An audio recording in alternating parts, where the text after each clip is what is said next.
कंचन बरसे में सियारा, कंचन बरसे में। महाराज ऐसे जगह कभी नहीं जाना चाहिए हो कि जहां जाते ही लोग आपको देख करके हो प्रेम से खूब हंसते हुए आपसे न मिले हो, प्रफुल्लित होकर के न मिले, और आंखों में प्रेम ना हो, आंखों में स्नेह ना हो, ऐसे जगह पर सोना की भी बारिश हो रही हो तो वह जगह त्याग देना चाहिए। बोलिए कृष्ण भगवान की जय। देखिए ये सिधावल से हैं सुखई शर्मा जी, बड़े भक्त हैं जो है, वहाँ यज्ञ होता है तो हमारे साथ ये रहते हैं लोग, दोनों लोग बड़ी सेवा करते हैं। इनकी तरफ से यज्ञ भगवान में 40 रुपए का सहयोग आया। यज्ञ भगवान कल्याण करें। बोलिए कृष्ण भगवान की जय हो। महाराज ऐसी जगह पर कदम नहीं धरना चाहिए जहाँ सोने की भी बारिश हो रही हो, लेकिन आपके आते ही आदमी चचा करके उठे ना हो, प्रेम से आपसे मिले ना, आदर के साथ आपका आदर भाव ना करे, ऐसे जगह पे कभी नहीं जाना चाहिए।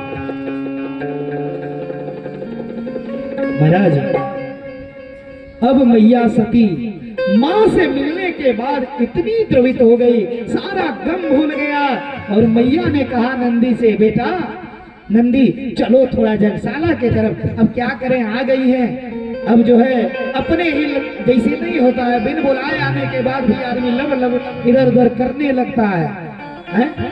क्या करें।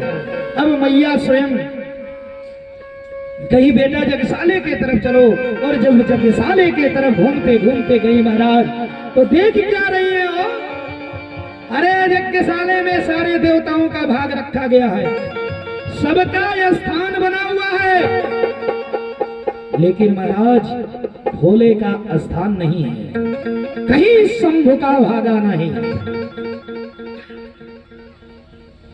कहीं भोले बाबा का स्थान नहीं है। और जैसे मैया जगसाले में प्रवेश की हो, अरे भृगु ऋषि दाढ़ी पर हाथ फेर के हंस रहे हैं और पुखा दांत खोल करके हंस रहे हैं। बिना बुलाए आई है सती हो, सब खुश हैं।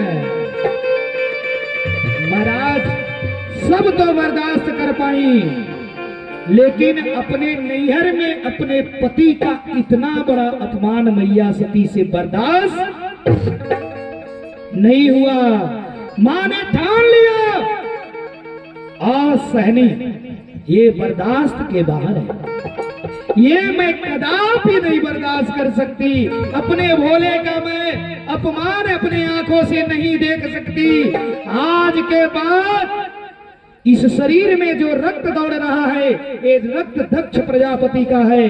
आज के बाद किसी भी संकल्प में मेरे नाम के पीछे भोले बाबा के साथ दक्ष का नाम ना जुड़ने पावे, इसलिए मैं आज ये शरीर त्याग दूंगी। और महाराज उसी क्षण माता ने वहीं बैठ करके योगाग्नि का ध्यान किया है, योगाग्नि का ध्यान की और योगाग्नि प्रकट हुई और वही मैया सती जल गई। बोलिए कृष्ण भगवान की जय, राधा रानी की जय। महाराज उसी समय महाराज मैया सती उसी जगह पर जल गई हो। बोलिए कृष्ण भगवान की जय, राधा रानी की जय। और जैसे मरी जली महाराज इधर हाहाकार मच गया हो, चारों तरफ हाहाकार मच गया, उत्पात मचा दिया महाराज। और जैसे हाहाकार मचा तुरंत महाराज नंदी जितने थे ये सब लगे उत्पात मचाने, और तुरंत ये जो पुखा ऋषि थे ना हो और भृगु, इन्होंने आहुति करना चालू किया और आहुति किया, रिभुगढ़ निकले, रिभुगढ़ यज्ञ के कुंड से 10,000 रिभुगढ़ निकले। अब 10,000 रिभुगढ़ निकल करके शिव को गढ़ों को लगे मारने, अब लगे शिव के गढ़ों को मारने।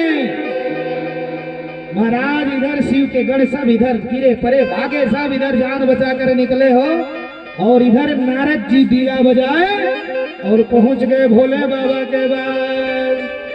श्रीमन नारायण नारायण नारायण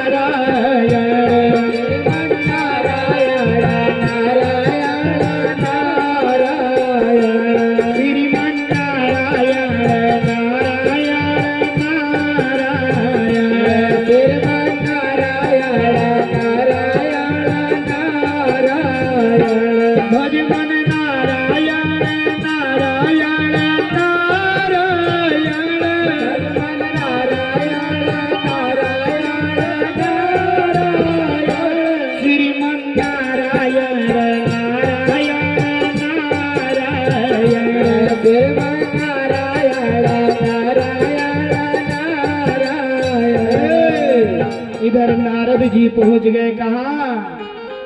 भोले बाबा के पास। है प्रभु, मैया सती जल गई। भोले बाबा को कोई फर्क नहीं पड़ा, ध्यान में है। अरे प्रभु, मैया सती जल गई और दक्ष के जितने थे वो सारे सेना मिल करके आपके गणों को बहुत मारे हैं। जैसे कहे आपके गणों को बहुत मारे हैं। भोले बाबा तुरंत निद्रा टूटी महाराज, आंखें खुली और जटा झकझोर करके जैसे खोले महाराज, जटा से एक बार उखाड़ करके भोले बाबा ने पृथ्वी पर पटका, और जैसे पटका महाराज भयंकर वीरभद्र की उत्पत्ति हुई। शिव का ही अंश थे महाराज योगी। भयंकर वीरभद्र की उत्पत्ति हुई और देखते देखते वो विशाल शरीर बन गया और भोले बाबा के सामने हाथ जोड़ लिया। कहा पिताजी आदेश। भोले बाबा ने कहा कि जाओ और दक्ष के यज्ञ को भी ध्वंस कर दो, सब नष्ट कर दो महाराज। अब इधर वीरभद्र चला है, इधर मैया सती मरते मरते क्या कह रही है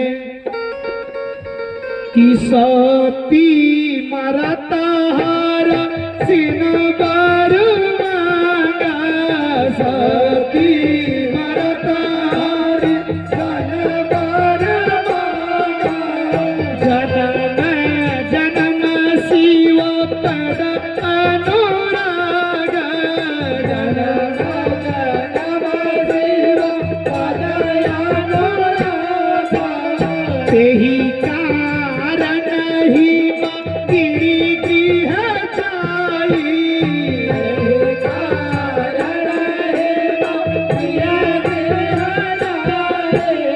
जननी पार्वती तनु पाई, जननी पार्वती तनु पाई। महाराज मैया सती मरते मरते भगवान को मना रही है, हे प्रभु ऐसा वरदान दीजिए कि मुझे जन्म जन्म भोले बाबा का ही साथ मिले। बोलिए शंकर भगवान की जय हो। इधर जा करके सती मैया का जन्म होता है हिमांचल महाराज के वहाँ मैना देवी के गर्भ से। बोलिए कृष्ण भगवान की जय। इधर वीरभद्र चला महाराज, वीरभद्र हाहाकार मचाते हुए मार राक्षस भूत प्रेत डाकनी साकनी लेकर पहुंच गया कहा कनकर में। आज ऐसे पहुंचा महाराज, जे मिले तेही के मारल चालू। जगशाला में गए, बोले नंदी आया है भैया, भैया बुढ़वा दांत दिखा के हंस रहा था, एक के फाइटिंग मारा, वीरभद्र ने उठा के तो तबे 32 हाथे में आ गया, लेके हवन कुंड में कर दिया स्वाहा। नंदी ने कहा भैया, ऐसा धुइया दाढ़ी पे हाथ फेर फेर के हंस रहा था माता जी के देख के। आज ऐसे वीरभद्र बढ़ा उनके दढ़िए पकड़ के हो भृगु ऋषि के उखाड़ के उसी अग्नि में डाल दिए स्वाहा। सारा यज्ञ विध्वंस कर दिया और उस यज्ञ में मल मूत्र तक त्याग कर दिए शिव के गढ़ में, छिन्न भिन्न कर दिए पूरे यज्ञ को। और बीच में जैसे दक्ष प्रजापति आए बोलते हुए, हो दक्ष प्रजापति के सर को पकड़ करके वीरभद्र ने उखाड़ दिया और जैसे उखाड़ करके उसे अग्नि कुंड में स्वाहा, पूरा यज्ञ विध्वंस, पूरी यज्ञ स्थल को श्मशान